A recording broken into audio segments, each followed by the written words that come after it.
नमस्कार. Computer operating in Marathi या YouTube चॅनलमध्ये सर्वांचं स्वागत आहे. या व्हिडिओमध्ये आपण आज अपंग प्रमाणपत्र, ज्याला स्वावलंबन कार्ड असं म्हटलं जातं, ते कसं काढायचे ते आपण या व्हिडिओमध्ये पाहणार आहोत.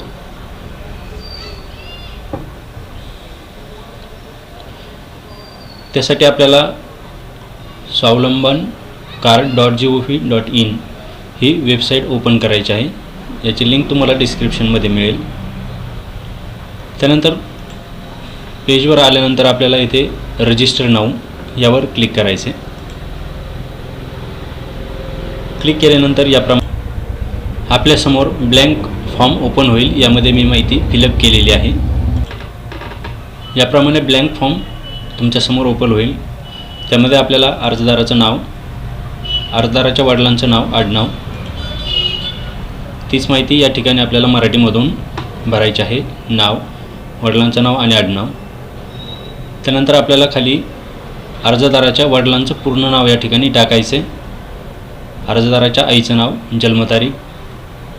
त्याचप्रमाणे आपल्याला ती सर्व माहिती यामध्ये मराठीमधून टाकायची आहे. टाकल्यानंतर अर्जदाराचं जेंडर सिलेक्ट करायचे, मेल फिमेल जे असेल ते आपण या ठिकाणी सिलेक्ट करू शकता. त्यानंतर मोबाईल नंबर, ईमेल ID टाकायचा आहे. त्यानंतर मार्क ऑफ आयडेंटिफिकेशन, काही ओळख चिन्ह जर असेल तर तुम्ही ते टाकू शकता, किंवा याला स्टार नाही आहे, ते काही कंपल्सरी नाही आहे. त्यानंतर कॅटेगरी आपल्याला सिलेक्ट करायची, OBC, जनरल, SC ST जे असेल ते आपल्याला या ठिकाणी सिलेक्ट करायचे. ब्लड ग्रुप कंपल्सरी नाही आहे, परंतु जर आपल्याला माहीत असेल तर तुम्ही या ठिकाणी टाकू शकता.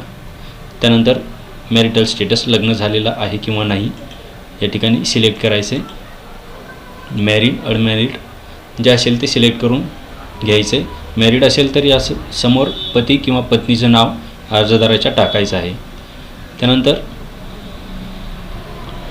वरती आपण कोणाची माहिती या ठिकाणी टाकली होती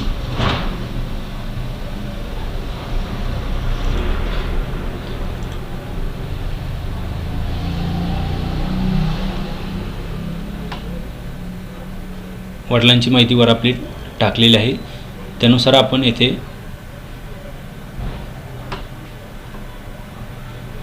आपल्याला पुन्हा त्याप्रमाणेच वडिलांची माहिती टाकायची आहे. येथे रिलेशन विथ PWD, अपंग म्हणजे अर्जदार जो आहे त्याच्या नातलगाची माहिती आपल्याला या ठिकाणी टाकायची. त्यानंतर इथे नातं सिलेक्ट केल्यानंतर त्यांचं नाव, मोबाईल नंबर आपल्याला इथे टाकायचा आहे. त्यानंतर फोटो, चूज फाईलवर क्लिक करून अर्जदाराचा फोटो 15 KB ते 30 KBच्या मध्ये असलेला अपलोड करायचा आहे. त्यानंतर अर्जदाराची सिग्नेचर अपलोड करायची आहे. त्याला 3 KB ते 30 KB साईज आहे. त्यानंतर आपल्याला ॲड्रेस टाकायचा आहे. ॲड्रेस स्टार आहे, त्यामध्ये तुम्ही ॲड्रेस टाका. समोर कंपल्सरी नाही आहे. त्याचप्रमाणे इथे मराठीमधून अर्ज टाकायचा आहे. खाली स्टेट, डिस्ट्रिक्ट, तहसील आणि विलेज आपल्याला सिलेक्ट करून घ्यायचं आहे. त्यानंतर पिनकोड टाकायचा आहे. त्यानंतर आपल्याला एक ॲड्रेस प्रूफ द्यायचं आहे, ते आपण या ठिकाणी सिलेक्ट करून घ्यायचं आहे. मी आधार कार्ड देणार आहे, त्यामुळे मी इथे आधार कार्ड सिलेक्ट केलं आहे. त्यानंतर आपल्याला आधार कार्डचा फोटो या ठिकाणी अपलोड करायचा आहे. त्याची साईज 10 KB ते 100 KB, म्हणजे तुम्ही JPEG, PNG किंवा PDF ही अपलोड करू शकता त्या साईजमध्ये. त्यानंतर परमनंट ॲड्रेस आणि प्रेझेंट ॲड्रेस एकच असेल तर या ठिकाणी आपल्याला चेकबॉक्सला या चेक करायचे.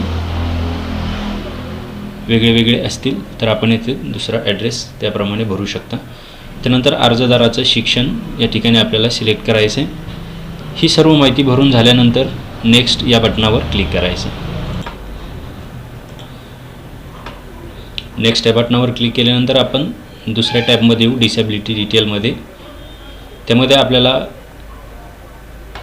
Do you have disability certificate, आपल्याकडे यापूर्वी काढलेलं जर अपंग प्रमाणपत्र असेल तर आपल्याला या ठिकाणी येस करायचं आहे. जर काढलेलं नसेल तर नो ठेवायचं. त्यानंतर अपंगाचा प्रकार निवडायचा आहे. येथे हा अर्जदार डोळ्याने आंधळा म्हणजे अंधत्व आलेला आहे, त्यासाठी आपण ब्लाइंडनेस घेतलेली आहे.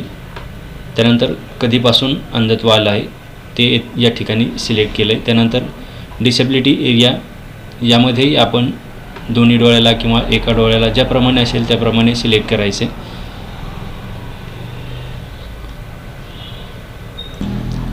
आपल्याला जर उपचार घेताना अपंगत्व आलेलं असेल तर या ठिकाणी हॉस्पिटलचं नाव टाकायचे किंवा हे 2 ब्लँक सोडा.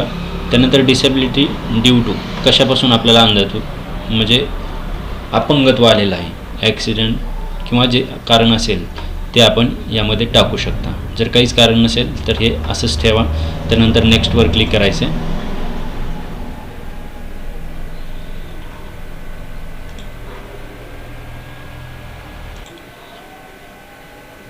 त्यानंतर 3 नंबरची टॅब एम्प्लॉयमेंट डिटेल ओपन होईल.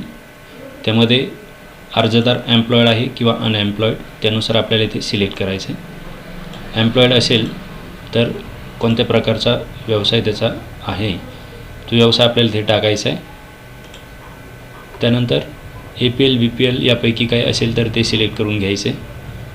अर्जदाराचं स्वतःचं उत्पन्न किती आहे, वार्षिक उत्पन्न, ते आपल्याला या ठिकाणी टाकायचे. आणि घरातील पती किंवा पत्नीचं वार्षिक उत्पन्न किती आहे ते पण आपल्याला या ठिकाणी सिलेक्ट करायचे.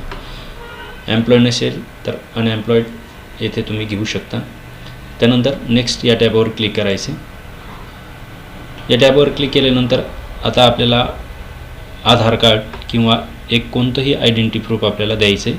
त्यामध्ये मी आधार कार्ड देतो आहे त्यामुळे मी आधार कार्ड सिलेक्ट केलेलं आहे. त्यानंतर आधार कार्ड पुन्हा 10 KB ते 100 KBमध्ये JPG PNG किंवा PDF तुम्ही अपलोड करू शकता. या ठिकाणी सिलेक्ट करून आपल्याला ते अपलोड करायचे. त्यानंतर इथे आपल्याला आधार नंबर टाकायचा आहे. आधार नंबर टाकल्यानंतर येथील कॅप्चा कोड या ठिकाणी टाकून घ्यायचा आहे. वरील सर्व माहिती भरून झाल्यानंतर आपल्याला प्रोसीड या बटनावर क्लिक करायचे. प्रोसीडवर क्लिक केल्यानंतर आपल्यासमोर सर्व प्रोफाईल ओपन होईल. त्यामध्ये आपल्याला स्क्रोल खाली करून घ्यायचं आहे. त्यानंतर शेवटी कन्फर्म ॲप्लिकेशन आणि एडिट ॲप्लिकेशन हे 2 ऑप्शन या समोर आपल्याला दिसतील. त्यामध्ये एडिट ॲप्लिकेशनवर क्लिक करून आपण आपली माहिती काही जर चुकीचं झालेलं असेल तर आपण एडिटही करू शकता किंवा कन्फर्म ॲप्लिकेशन यावर क्लिक करायचे सर्व माहिती जर बरोबर असेल तर. त्यानंतर याप्रमाणे आपल्यासमोर काही क्वेश्चन्स ओपन होतील. त्यामध्ये पहिले अक्षर कॅपिटल लेटरमध्ये टाकलेलं आहे का नावामध्ये, याप्रमाणे सर्व माहिती पाहून आपल्याला या चेकबॉक्ससमोर सर्व चेकबॉक्सला चेक करून घ्यायचे. चेक केल्यानंतर आपल्याला यस यावर क्लिक करायचे. क्लिक केल्यानंतर याप्रमाणे आपला अर्ज सक्सेसफुली सबमिटेड होईल. डाउनलोड ॲप्लिकेशन यावर क्लिक करून आपण ॲप्लिकेशन डाउनलोड करू शकता. त्याचप्रमाणे डाउनलोड रिसिप्ट यावर क्लिक करून आपण रिसिप्ट डाउनलोड करून घेऊ शकता. या सर्व फॉर्मची प्रिंट आणि रिसिप्टची प्रिंट घ्यायची आहे. त्यानंतर त्याला आपल्याला इतर डॉक्युमेंट्स आधार कार्ड जोडून द्यायचे. ते सर्व डॉक्युमेंट्स आपल्याला घेऊन जिल्हा रुग्णालयामध्ये जायचं आहे. त्यानंतर ते डॉक्टर आपल्याला त्यांच्या माहितीप्रमाणे किती % डिसेबिलिटी आहे त्याप्रमाणे आपल्याला चेकअप करतील आणि ॲप्रूव्ह देतील. फॉर्मला ॲप्रूव्ह दिल्यानंतर आपण पुन्हा डिसेबिलिटी सर्टिफिकेट आणि UDID कार्ड डाउनलोड करून घेऊ शकता. चला तर ती प्रोसेस पाहूया कसं डाउनलोड करून घ्यायचं आहे ते. डाउनलोड करण्यासाठी आपल्याला पुन्हा तीच वेबसाईट ओपन करायची आहे. ओपन केल्यानंतर download your disability card and UDID card या टॅबवर क्लिक करायचे. क्लिक केल्यानंतर आपल्याला जो प्रिंटवर आलेला नंबर आहे तो एनरोलमेंट नंबर आणि जन्मतारीख या ठिकाणी कॅप्चा कोड हा समोरील टाकायचा आणि लॉग इन करायचे. लॉग इन केल्यानंतर आपल्याला याप्रमाणे ऑप्शन या ठिकाणी दिसतील. डाउनलोड युअर डिसेबिलिटी सर्टिफिकेट यावर क्लिक करून सर्टिफिकेट डाउनलोड होईल आणि UDID कार्डवर क्लिक करून आपण UDID कार्ड पण याप्रमाणे डाउनलोड करून प्रिंट करून घेऊ शकता.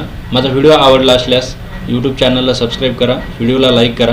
काय अडचण आल्यास कमेंट बॉक्समध्ये कमेंट करा. धन्यवाद.